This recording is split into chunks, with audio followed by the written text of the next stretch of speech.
예, 오늘 말씀 같이 보도록 하겠습니다. 오늘 말씀은 에베소서 3장 14절부터 17절까지 말씀입니다.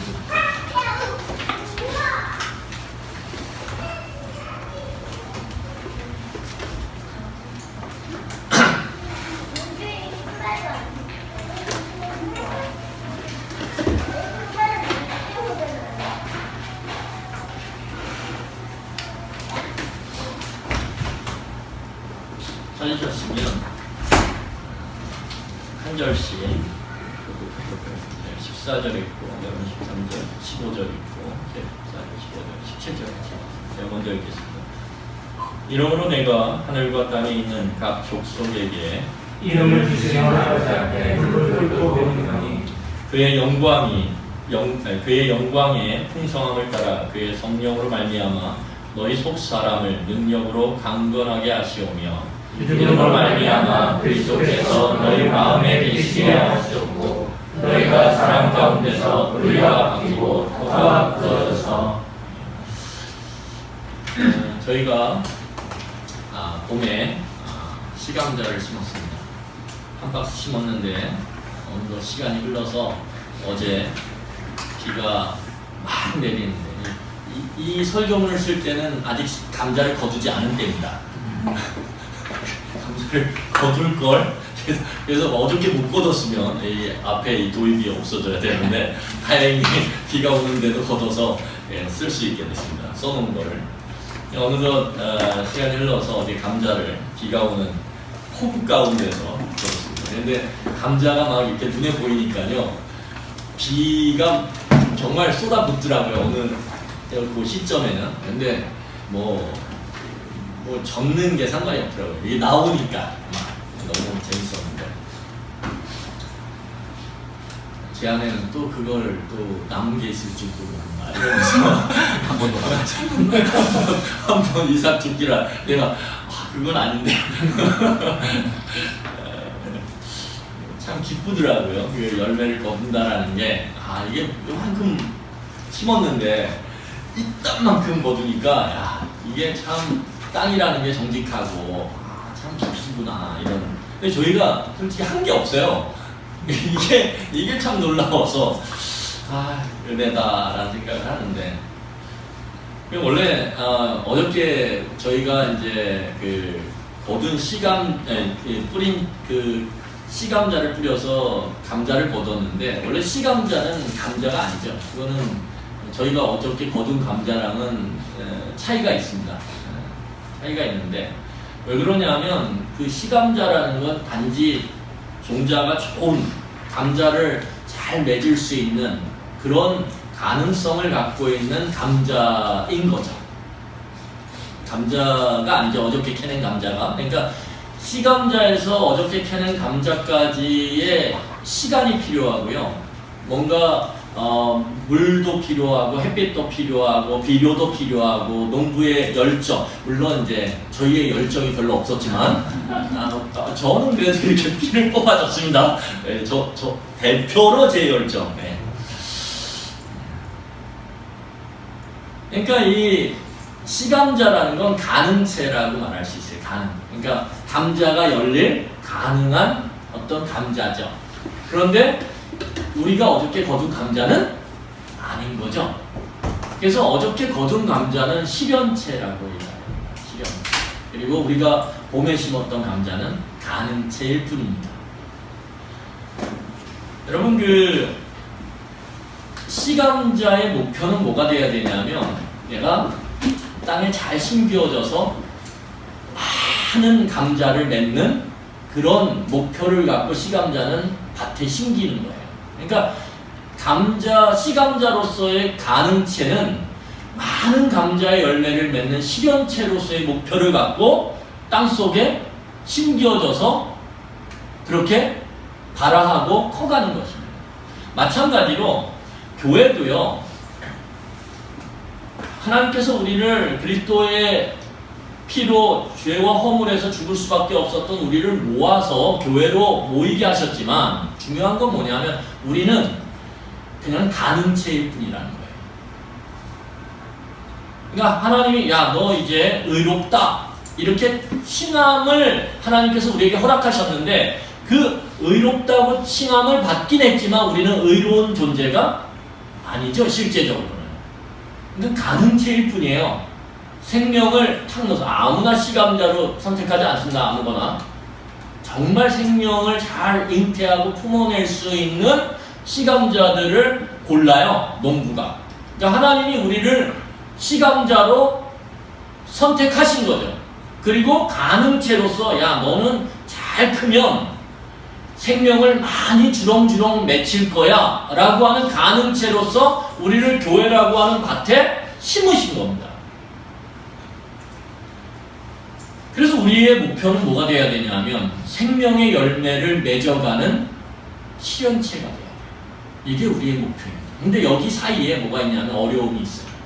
그러니까 시감자가 감자가 바로 되지 않지 않습니까? 우리가 봤던 것처럼 가뭄도 왔고 또 비가 너무 많이 내려서 걱정이 되기도 하고 여러 가지 그 시감자가 발화하는 데 있어서 돌들도 있었을 거고 그 내부적으로 밭에. 그러니까 많은 어려움 끝에 그 어려움을 이겨내고 감자의 열매를 맺는 실현체가 되는 거예요. 교회도 마찬가지예요. 우리를 교회로 부르셨지만 그냥 저절로 가만히 있으면 되는 게 아니라 이 교회로 부름받은 우리들이 그 어려움을 넘어서서 실현체가 돼갈 때 우리는 진짜 교회라고 이름하는 교회가 되는 것입니다. 오늘 그것을 위해서 바울은 능력이 필요하다라고 얘기해요. 능력이 없으면 결코 가능체에서 실현체의 이 간격에 있는 어려움들을 극복해낼 수 없다라고 바울은 이야기해요.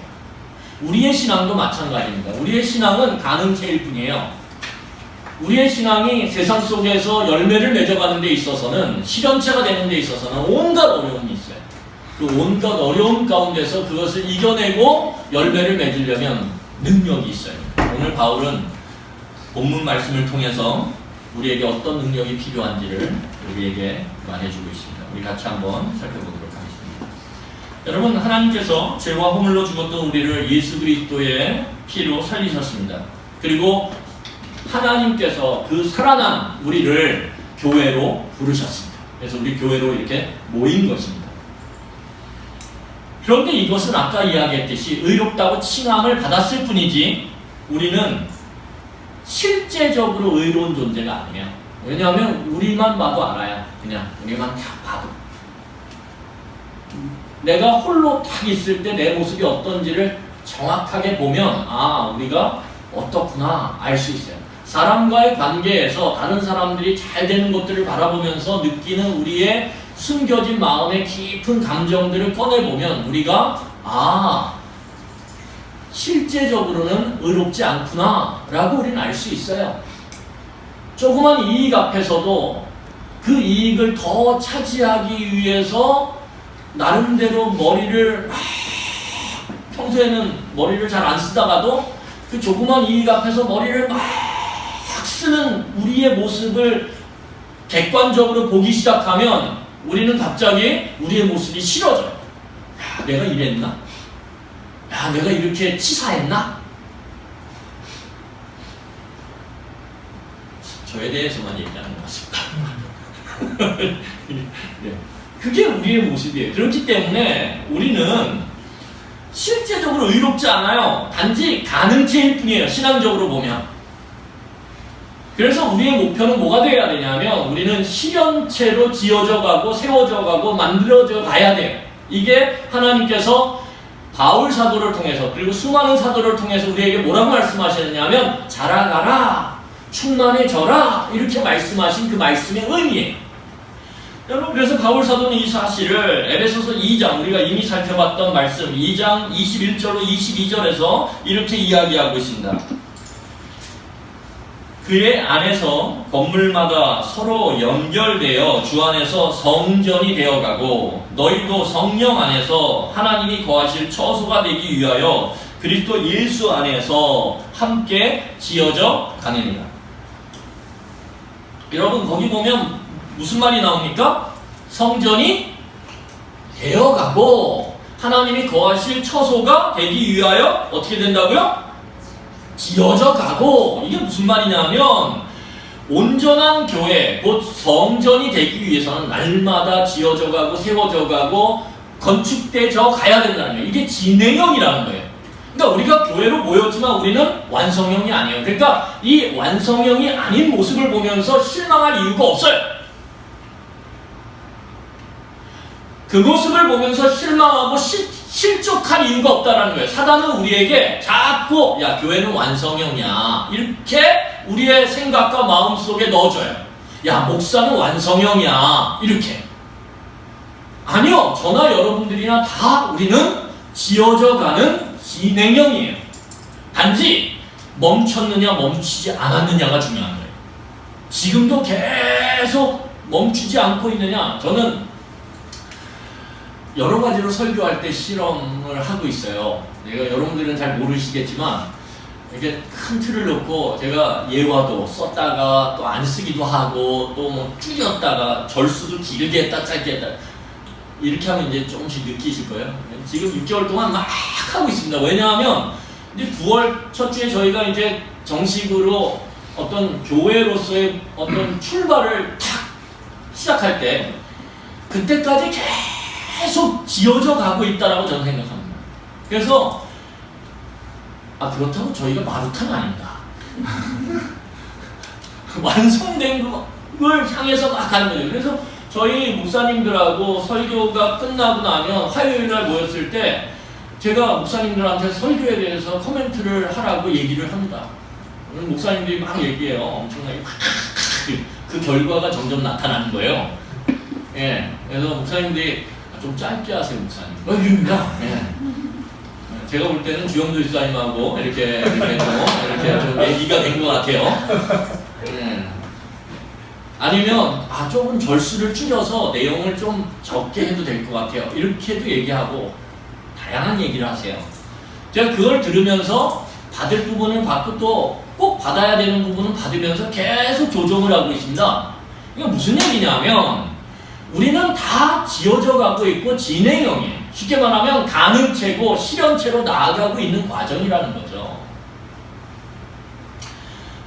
의롭다고 칭함을 받은 존재지만 온전하게 의로운 존재가 아니기 때문에 의로움을 향해서 나아가고 있는 거예요. 지금 각자가 다 함께.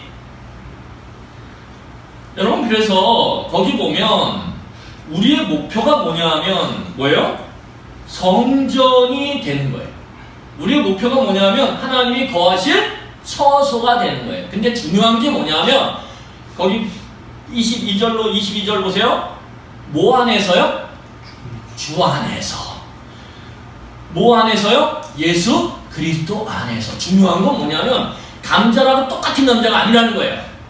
이 실현체가 돼서 열매를 많이 맺을 감자는 뭐냐면 주 안에 있는 그리스도 안에 있는 감자라는 거예요.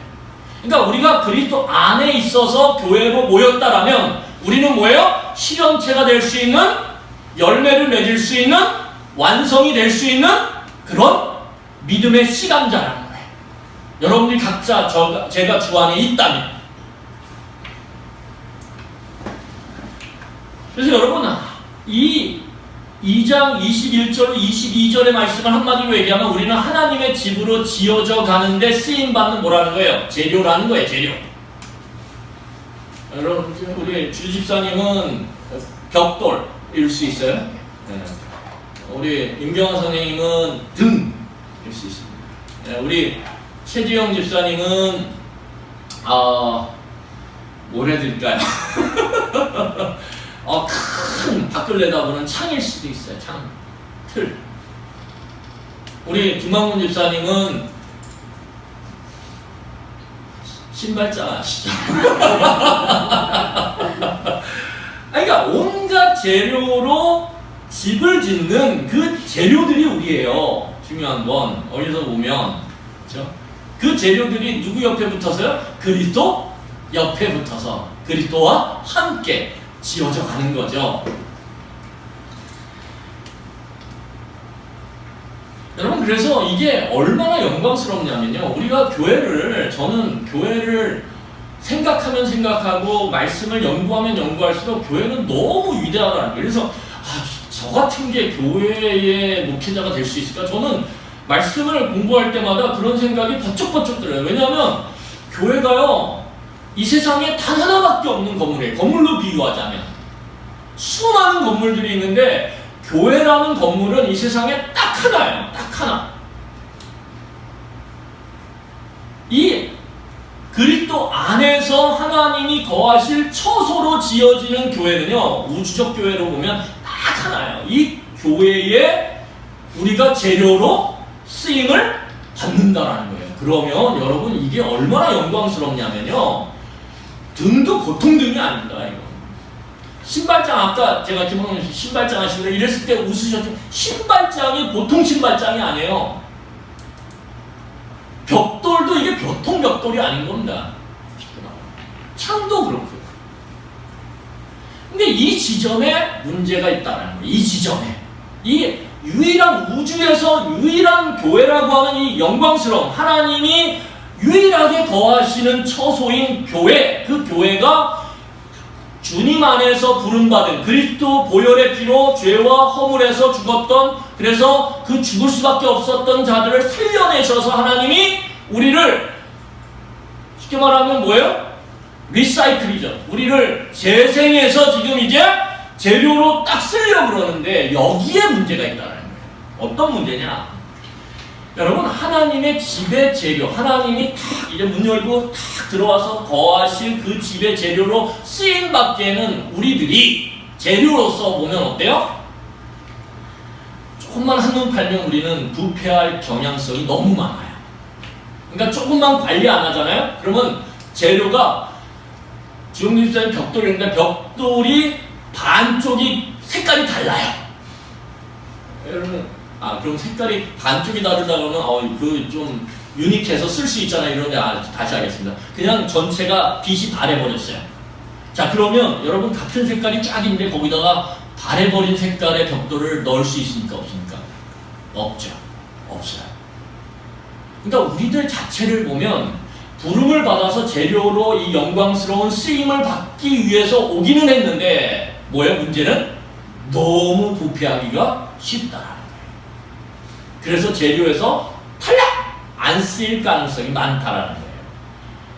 또 어떤 문제가 있냐면 우리들이 살아가는 이 세상이라고 하는 것은 우리가 하나님의 재료로 쓰임받기 위해서 거룩함을 유지하기에는 어때요? 너무너무 열악한 환경이에요. 그러니까 우리들을 부패시키고 우리를 변질시킬 최적의 조건을 갖고 있는 데가 어디입니까? 세상입니다.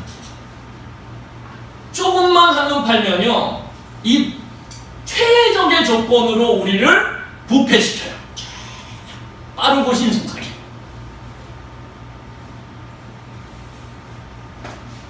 마지막으로 이 세상 속에서 최적의 온도 가운데 우리의 부패의 경향성들을 가속시킴으로 우리가 하나님의 집을 짓는 과정 속에 재료로 쓰일 수 없도록 방해하는 게 뭐예요? 사탄입니다. 그러니까 이런 어려움들이 우리에게 있기 때문에 우리가 하나님의 집을 짓는 재료로 쓰임받는 게 그렇게 쉬운 일이 아니라는 거예요. 여러분, 우리는 하나님의 집의 재료로 쓰일 수 있는 능력이 없어요, 우리에게는. 그래서 바울 사도는 그것을 정확하게 알고 있습니다. 내게도 능력이 없고 에베소 교회에도 능력이 없다. 이걸 알고 있었어요. 부름받긴 받았는데, 그리고 하나님의 집으로 지어지긴 지어져야 되는데 그게 너무 영광스럽고 너무 놀랍긴 한데 문제는 뭐냐면 너나 나에게 능력이 없다라는 거예요. 여러분, 보통 이런 현실과 이상의 차이 앞에서 사람들은 어떻게 합니까? 포기해요. 아니면 그냥 현실에 만족하고 그냥 살아요. 교회란 이런 거지 뭐. 교회란 뭐 우리가 지금까지 경험해온 교회가 뭐 그저 그렇고 거기서 그냥 서로 사람들끼리 교제하고 그냥 주일날 와서 종교적 행위를 하면서 말씀 듣고 그냥 가고, 내 삶은 내 삶이고 주일날 예배 드리면서 교제하는 건 교제하는 거고, 그냥 교회라는 데가 단지 그 정도 선에서 현실과 타협하고 우리의 경험치 상에서 느끼고 경험했던 걸 갖고 그냥 만족하며 살아가는 것, 그것을 우리는 교회라고 느끼고 교회라고 정의한다는 거예요. 그런데 오늘 바울은 아니라는 거예요. 어려움이 있긴 있지만, 힘듦이 있긴 있지만, 현실적으로 우리의 부패성과 세상에 우리를 부패시키는 최적의 조건들이 있고, 사단이 그것을 지금도 깨어서, 우리는 자는데 사단은 깨어 있어요. 깨어서 어떻게 해요? 우리의 마음을 계속 흔들어대면서 우리를 교회로서, 거룩한 교회로서, 거룩한 하나님의 전으로서 지어져 가지 못하도록 날마다 방해하지만, 그럼에도 불구하고 우리는 뭐예요? 그 실현체, 그 완성으로 나아가야 된다는 거예요. 그러기 위해서 능력이 필요하다는 거예요. 너와 내게 없는 능력을 뭐예요? 우리를 하나님의 집을 짓는 재료로 선택해서 우리를 부르신 그 하나님께서 주실 수 있다는 거예요. 이 지점에 바울은 오늘 뭐를 하고 있어요? 14절부터 15절까지 기도를 하고 있는 겁니다. 그래서 여러분 거기 보시면 이렇게 나와요. 자, 우리 잠깐만 보겠습니다. 2장 22절에 지어져 가느니라 이렇게 진행형을 얘기한 다음에 3장 1절에 보면 이렇게 나와요. 이러므로 이렇게 나옵니다. 그러면서 지난주 우리가 살펴봤던 것처럼 바울이 자신에 대한 이야기를 해요. 내가 사도로 부름받았다. 그러면서 내가 그 사도로 부름받아서 영광스러운 교회를 내가 세워가는데 쓰임받았다. 이렇게 이야기가 갑자기 다른 데로 가요. 왜냐하면 이 이러므로에서 원래 이어질 부분은 뭐냐면 14절이에요. 왜? 14절에 오늘 뭐라고 시작돼요? 이러므로 이렇게 시작되죠. 그러니까 바울은 2장에서 그 영광스러운 교회를 우리가 자라가야 된다, 지어져 가야 된다. 그런데 거기에 행간이 있습니다. 우리에게 능력이 없어. 이러므로 이 영광스러운 목표를 위해서 나는 14절에 뭐 한다고요? 하나님께 기도한다. 나는 하나님께 기도한다. 그러니까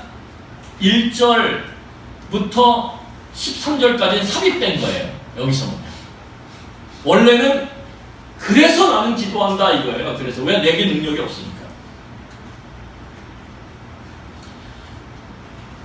여러분 거기 보시면 오늘 바울이요 가능체에서 에베소 교회가 실현체로 나아가는 데 있어서 오늘 누구에게 기도를 하고 있냐면 하늘과 땅에 있는 각 족속에게 이름을 주신 아버지 하나님에게 기도하고 있어요. 여러분 누군가가 이름을 주다라고 하는 성경적 표현의 의미는 뭐냐면 그가 창조주라는 거예요. 그가 통치자라는 거예요. 여러분 이름을 누가 줘요? 부모가 주죠.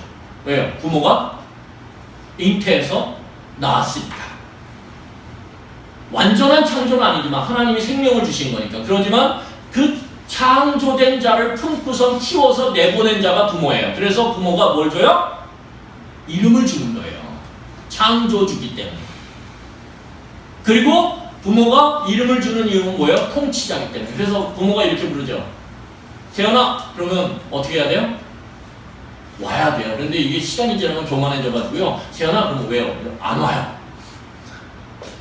저희도 비슷합니다. 원래 우리에게 생명을 주시고 이름을 주신 그 하나님께 우리가 원래 그 통치에 순종해야 되는데 우리가 자라가면 어떻게 되냐면 그 통치를 무시해버려요. 그러면서 문제가 생기는데 어쨌든 여기서 보면 하나님은 우리를 창조하시고 오늘도 통치하시는 분이죠. 그분께 오늘 바울은 이 영광스러운 하나님의 집으로 지음받아 갈 수 있도록 자신이 쓰임받을 수 있도록 기도해요.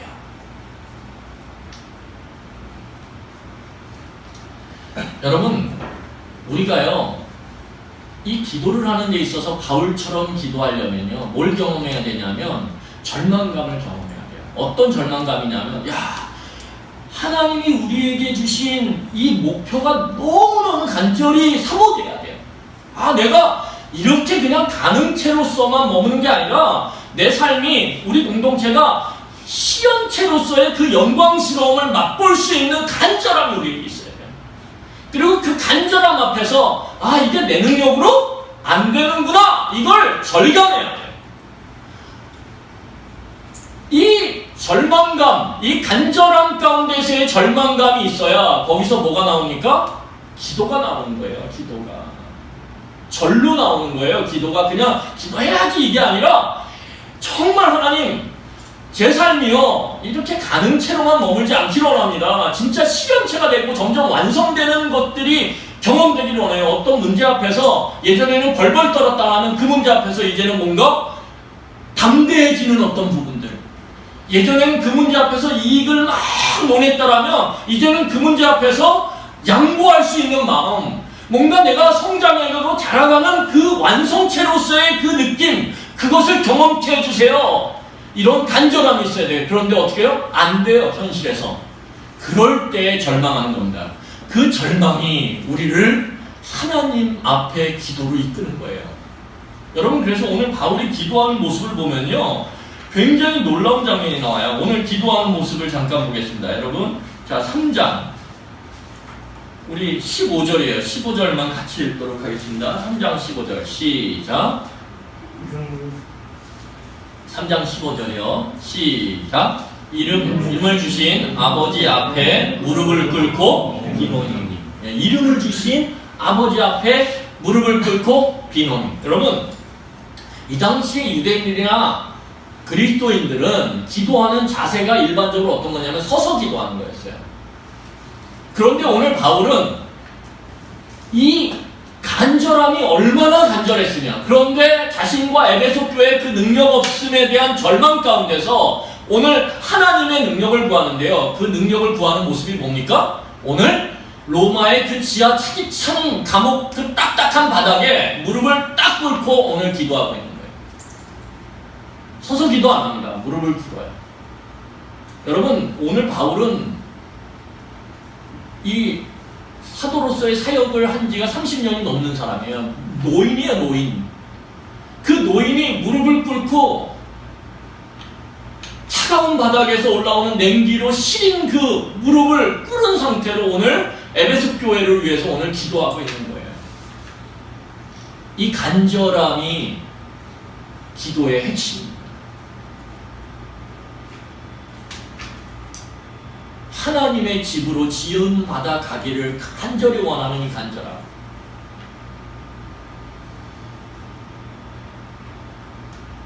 우리 보통 이게 요즘에는 앉아서 기도하죠. 그러니까 기도가 그렇게 간절하지 않아요. 저는 이 태도나 자세가 꼭 기도의 질을 결정한다고 생각 안 해요. 그렇지만 그 부분이 일정하게 영향을 미칩니다. 그래서 되도록이면 가정 안에서도 기도하면서 무릎을 꿇고 기도하는 게 훨씬 더 좋아요. 물론 저도 이제 그렇게 해보려고 기도 의자라는 걸 샀어요. 기도 의자, 이제 예전에 기도 의자 이렇게 엉덩이에 딱 깔고 앉으면 무릎 이렇게 막 이렇게 돼 있는 건데 그 안에 집어넣고 이렇게 기도하고, 요새는 발판으로 사용하고 있습니다. 책상에 앉으면 발판으로 딱. 왜 사용하시는지는 여러분들이 알 거라고 믿습니다.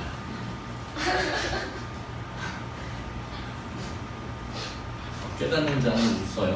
약간 다리가 짧기 때문에 그래요. 자, 어쨌든 까먹었잖아요.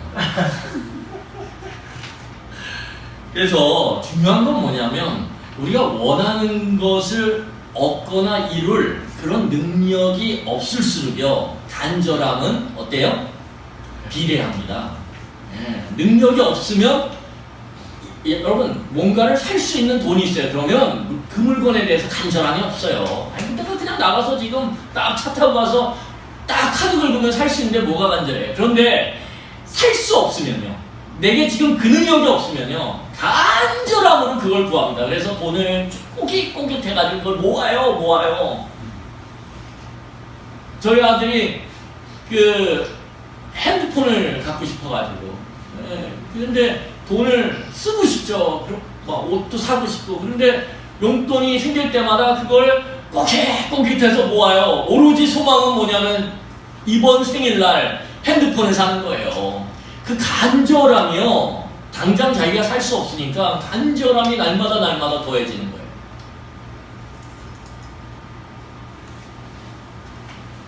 여러분, 우리가 이 교회의 영광스러움에 대해서 목표를 가지고 그리고 나아갈 때 그것이 우리의 능력으로 되지 않음을 절감할 때 우리는 기도 공동체가 되는 것입니다. 기도 공동체. 그래서 기도는요 교회 공동체 속에 필수예요. 필수. 선택이 아니에요. 왜 필수냐면 우리가 교회 안에 이 영광스러운 교회 안에 재료로 쓰임받아서 그 한 부분이 되어진다는 것, 속한다라는 건요 굉장한 영광입니다. 여러분 우리가 그걸 별로 맛보질 못해서 그래요. 어떤 배우가 이런 얘기를 해요. 그 아주 예쁜 배우인데 그 배우가 어떤 얘기를 했냐면 자기가 굉장히 참 뭐라 그럴까 제가 느낀 게 많은데 굉장히 예뻐요. 키도 크고 미스코리아 출신인데 근데 너무 자기 삶에 대해서 자기 삶을 되게 아끼면서 가꾸어 가더라고요. 그래서 막 요리도 배우고 왜 요리를 배우냐니까 나중에 남편을 만나면 그 남편에게 맛있는 걸 해주고 감동이 막 남의 아내 될 사람인데 막 감동이 오는 거예요. 그래서 자기 요리를 배운다고. 그러면서 여러 가지를 몸도 건강하게 하기 위해서 스트레칭, 체조도 계속 하고 물론 배우지만 그래서 유지를 해야 되지만 자기 몸을 건강하게 가꾼다라는 거예요. 제가 그걸 보면서 뭘 느꼈냐면 야 얼굴도 예쁜데 저렇게 삶도 저렇게 잘 살아가네. 그런데 그 사람이 한 말이 있어요. 그게 탁 꽂혔는데 그게 뭐냐면 자기가 음식을 배워서 누군가의 이제 음식을 배운 이유가 있다는 거예요. 왜 그러냐고 그랬더니 자기가 친구를 만났는데 그 친구가 자기에게 정말 오랜 시간을 걸려서 자기만을 위해서 최선의 음식을 만들어서 대접을 하더래요. 근데 음식을 먹는데 이게 음식을 먹는 게 아니라 정말 그 친구의 마음과 사랑과 관심을 먹는 느낌이었대요. 그래가지고 자기가 너무 감동이 됐대요. 그리고 치유가 되고 회복이 돼서 나도 누군가에게 이렇게 정성을 다해서 음식을 만들어줘 봐야지. 그래서 자기가 요리를 배우기 시작했다는 거예요. 제가 그걸 들으면서 저게 공동체인데. 내가 공동체 안에 있다. 외로울 때, 힘들 때, 어려울 때 사람은 홀로 있지 못하거든요. 여러분 오늘 제가 이 주보에 쓴 것처럼 사람이 홀로 있는 건 나쁜 거예요. 왜 나쁘냐면 하나님이 창세기 2장 18절에 사람이 홀로 있는 게 좋지 않다, 나쁘다 이렇게 얘기하셨거든요. 그래서 하나님이 공동체를 만드신 거예요. 여러분 우리가 공동체로 모여야만 되고 우리는 공동체로 살아가도록 만들어진 존재예요. 공동체 안에서 우리는 위로받고 힘을 얻고 그리고 용기를 얻고 회복이 되고 치유가 돼요. 그렇기 때문에 이 하나님이 거하시는 영광스러운 공동체에 우리가 속한다라는 거는요 어마어마하게 우리에게 위로가 되고 힘이 되고 능력이 되는 것입니다. 왜요? 우리가 그걸 경험해보지 못했기 때문입니다. 나랑 전혀 상관없던 사람이 한 공동체 안에서 하나님의 전으로 지어져 가야 된다라고 하는 그 목표 속에서 지어져 갈 때 거기에 누가 임하세요? 하나님이 임하세요. 하나님이 임할 때요 사람들이 바뀝니다. 그 바뀐 가운데서 낭만이었던 사람이 그 한 사람의 아픔을 위해서 자기의 최선을 다해서 옆에서 돌봐요.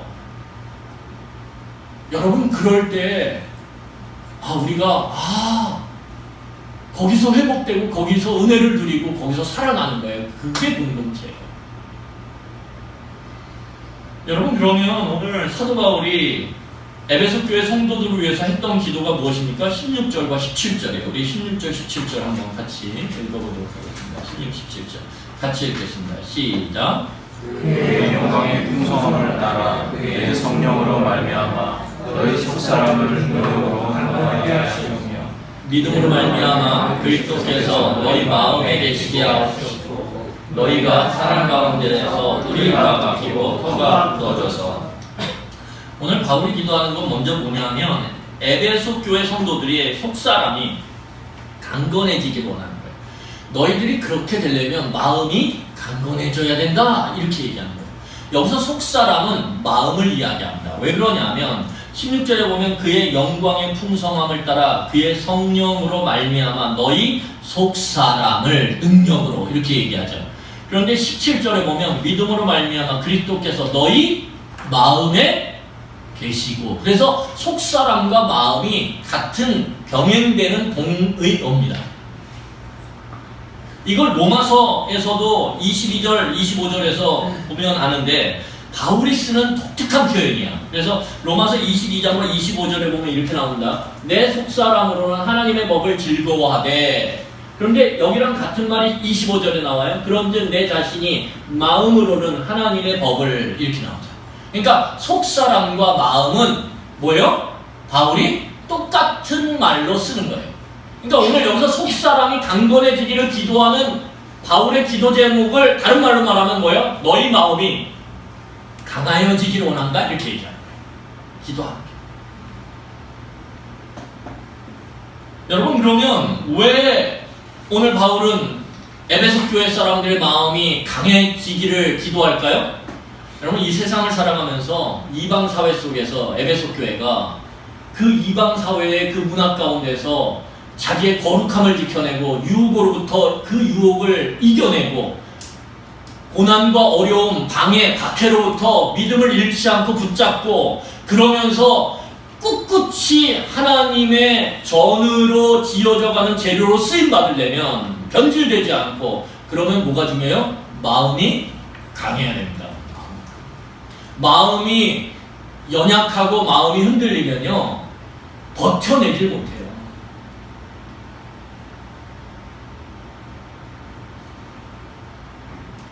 마음이 약한 그리스도인들은 자기 욕심을 제어하지 못해요. 욕심이 제어가 안 돼요. 마음이 강하지 않으면. 조금만 아까도 말씀드렸지, 이익 앞에서 마음이 막 촛불, 바람 앞에 촛불처럼 흔들려요. 여러분, 우유부단하면요, 죄의 유혹에서 쉽게 굴복하게 됩니다. 그리고 시험과 고난 앞에서요, 갑자기 얼음이 돼요. 무기력해져요. 여러분 그걸 어디서 알 수 있어요? 마음이 약하면요, 어떤 사람이 물건을 훔치거나 아니면 위협하려고 칼을 딱 들이댔을 때 사람들이 옆에서 외쳐요. 도망가! 도망가! 그런데 도망갈 수 있어요? 없어요? 굳어요, 이렇게. 그냥 굳어버려요. 무력해져요. 온몸에 힘이 쫙 빠지고요. 마음은 달리고 싶은데 달릴 수가 없어요. 몸이 안 움직여요. 그렇게 무력해지는 거예요. 지금 생각에는 다 할 수 있을 것 같아요. 저기서 총이 날아오면 피하고 이렇게 하면서 막 칼이 날아오면 막 점프해가지고 도망치고. 그런데 그게 막상 닥쳐버리면, 마음이 강하고 담대하지 않으면 갑자기 온몸에 힘이 빠지면서 얼음이 된다는 거예요. 그리고 나중에 상황 가운데서 하나님이 안 되겠다 해서 은혜를 주셔가지고 땡 해요. 하나님이 땡 그러면 어떻게 돼요? 나중에 돌아보면서, 야, 내가 왜 그때 그랬지? 내가 그때 왜 이렇게 그냥 마음이 그냥 쪼그라들어가지고 얼음처럼 가만히 그렇게 멍청하게 그렇게 당했지? 이해가 안 돼요. 그런데 그게 그 상황이 딱 오면 그렇게 된다는 거예요. 그래서 오늘 하나님 뭐라고 그러지? 바울은 뭐라고 그러는 거예요? 마음을 강하게 하라. 그것을 위해서 기도하라. 우리의 마음은요, 우리의 마음대로 되지 않아요. 여러분, 사람들이 하는 말이 뭐예요? 내 마음이 내 마음 같지 않아. 이게 무슨 말이에요? 내 원래 원하는 마음이 있는데 지금 마음은 어떻게 해요? 그 원하는 마음과 같아요? 안 같아요? 안 같고 이상해진다라는 거예요. 내가 내 예쁜 동생을 예쁘다고 말하고 싶은데 그게 마음의 원함이에요. 그런데 나타나는 현상 가운데서의 마음은 뭐냐면, 아이고 그것도 옷이라고 이렇게 얘기한단 말이에요. 이상하게 말이 나오는 거예요.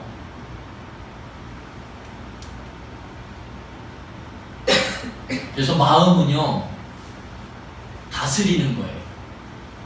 마음은요, 주관되어지는 거예요. 누구에 의해서. 그래서 오늘 바울이 이렇게 얘기합니다. 거기 보세요. 17절에 똑같은 의미인데, 믿음으로 말미암아 그리스도께서 너희 마음 가운데 뭐하면? 계시게 하시옵고. 마음은 누구에게 주관되는 건데 누가 주관하고 다스리냐의 문제예요. 오늘 바울은 네 마음이 강해져야만 네가 실현체로서의 그 영광스러운 교회, 영광스러운 하나님의 집의 제도로 쓰임받아서 지어져 갈 수 있다. 그게 너에게 진짜 복이다. 그런데 그러려면 마음이 강해져야 되는데 마음이 강해지는 비결이 뭐예요? 내 안에 그리스도가 뭐 하는 거예요? 지속적으로 거하시는 거예요. 여기서 여러분 예수 믿는 사람은 예수님이 내 안에 거하신다. 그런데 여기서의 거함은 그 거함이 아니에요. 우리가 중생할 때의 거함이 아니라 여전히 지속적으로 내 안에 거하시면서 내가 그리스도의 다스림과 통치와 주관함을 받는 것. 그게 오늘 표현이에요. 그러니까 우리가 마음이 강해지려면 어떻게 해야 돼요? 사단의 다스림을 받으면 안 돼요. 우리의 마음이. 누구의 다스림이요? 그리스도의 내주하시는 지속적인 다스림을 받아야 돼요. 그런데 그것은 어떻게 가능합니까? 우리의 능력으로 되는 게 아니라 온전히 우리가 성령 하나님께 간구하고 구할 때 가능한 거예요. 그래서 거기에 성경에 보면 16절에 그의 성령으로 말미암아 이렇게 얘기해요.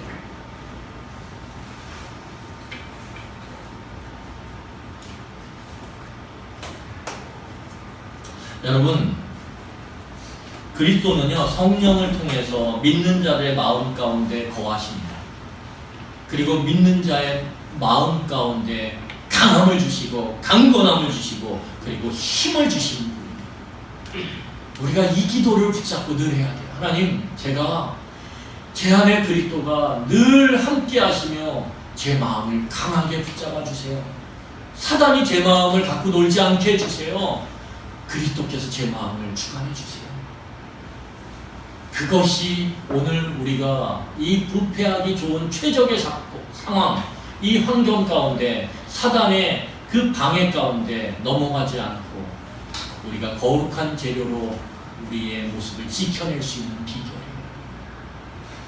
여러분, 기도하지 않으면 영락 없습니다. 그냥 넘어지는 거예요. 부패하는 거예요. 썩어지는 거예요. 우리는 단지 그리스도의 지속적인 다스림을 받아 마음이 강해지지 않으면요, 우리는요 그냥 바람에 흩날리는 재 같은 마음이에요. 재. 이리 불면 저리 가고 저리 불면 저리 가고. 재가 그렇지 않습니까? 재가. 하나님은 우리를 흔들리지 않는 여호와의 집에 한 귀퉁이의 벽돌이로 딱 자리를 잡으라고, 그러면 어떤 세상이 요동쳐도 흔들리지 않을 거라고 얘기하는데 우리는 계속 바람에 흩날리는 재처럼 왔다 갔다 하는 거예요.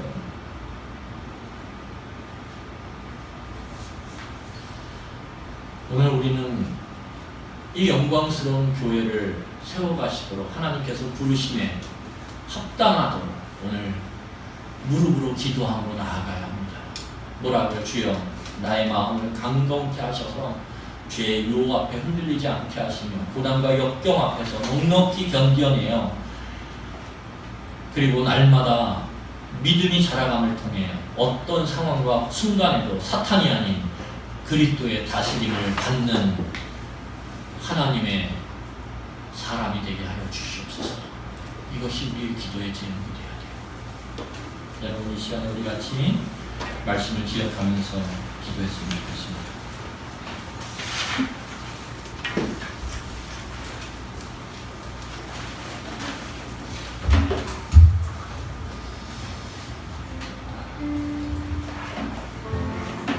오늘 말씀을 잘 기억해 보세요. 우리는요, 하나님을 담아내는, 하나님이 거하시는 영광스러운 교회를 세워가도록 부름받은 사람들입니다.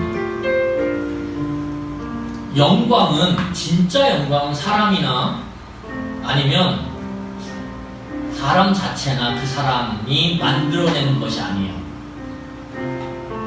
사람 자체 또는 사람이 만들어내는 영광은요 굉장히 제한적이고 한시적이에요. 당장은 영광스럽지만 시간이 가면 바래버리고요, 부셔져 버리고요, 망가져 버리는 게 영광이에요. 하지만 온전한 영광은 하나님 것이고 하나님만이 우리에게 주실 수 있고 보여주실 수 있어요. 교회의 영광은 그 영광 자체이신 하나님이 거하시는 곳이 되는 것입니다. 이게 교회의 영광이에요. 그 그래야만 교회에 치유가 있고요, 회복이 있고요, 온전케함이 있고요, 충만함이 있어요. 그냥 세상에서 씨름하다가도 하나님의 영광이 깃들어 있는 교회 공동체 안으로 들어오면 충만해지는 거예요. 여러분, 우리가 그런 교회를 꿈꿔야 합니다. 그런 교회가 이 땅에서 경험되어지고 실현되도록 우리가 하나님 앞에 오늘 바울이 무릎을 꿇고 기도하는 것처럼 간절하게 기도해야 해요. 왜냐하면 거기에 감격이 있기 때문에 그래요. 교회는 감격이다. 그 감격이 거기에 있기 때문에. 여러분, 어떤 순간에도 혼자가 아님을 교회 공동체는 경험해야 합니다. 십자가를 지셨던 예수 그리스도의 사랑을 자기 몸처럼 서로를 향해서 사랑함으로, 섬김으로, 나눔으로, 희생함으로, 헌신하고 열정으로 우리가 나눌 때 거기서 우리는 하나님의 영광을 경험하고 내가 공동체에 있다라는, 이런 영광스러운 공동체에 있다라는 그것이 우리에게 감격이 되고 영광이 되고 위로가 될 것입니다. 여러분, 이것이 인생의 최고의 복이에요.